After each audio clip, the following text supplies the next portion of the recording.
என்னோட மேக்கப் ஆர்டிஸ்ட்டுக்கு வந்து பர்த்டே. கையை பார்த்தாரு, கையில எதுவுமே இல்லை. கொஞ்சம் மேலே பார்த்தாரு, வாட்ச் இருந்துச்சு, கைட்டி கொடுத்துட்டாரு. கின் சார் வந்து எனக்கு ஒரு டெய்லி வந்து ஒரு gift தருவார். டெய்லியும் ஏதாவது ஒரு gift வரும். எனக்கு மட்டும் இல்லை, ஆக்சுவலாக எல்லாருக்குமே தருவார். என்னோட மேக்கப் ஆர்டிஸ்ட்டுக்கு வந்து பர்த்டே. கையை பார்த்தாரு, கையில் எதுவுமே இல்லை. கொஞ்சம் மேலே பார்த்தாரு, வாட்ச் இருந்துச்சு, கைட்டி கொடுத்துட்டாரு. அவ்வளோ நல்ல மனுஷன். ஆக்சுவலாக அவர் பேசுறது ஒருத்தருக்கு ஒரு மாதிரி இருக்கும். நான்லாம் ரொம்ப என்ஜாய் பண்ணுவேன்.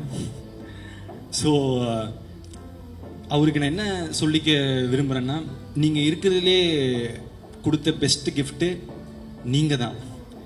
எனக்கு இந்த படத்துக்கு நீங்கள் தான் பெஸ்ட் கிஃப்ட்டு. எனக்கு நீங்கள் கிடைச்சதும் ஒரு பெரிய கிஃப்ட்டு சார். படத்தை அப்படி எலிவேட் பண்ணியிருக்காரு. Thank you sir. அடுத்து ஜிவிஎம் சார், அவரை எப்படி எல்லாரும் மக்கள்லாம் பார்க்குறாங்களோ அதே மாதிரி தான் இருக்காரு. கிளாஸு மாசு.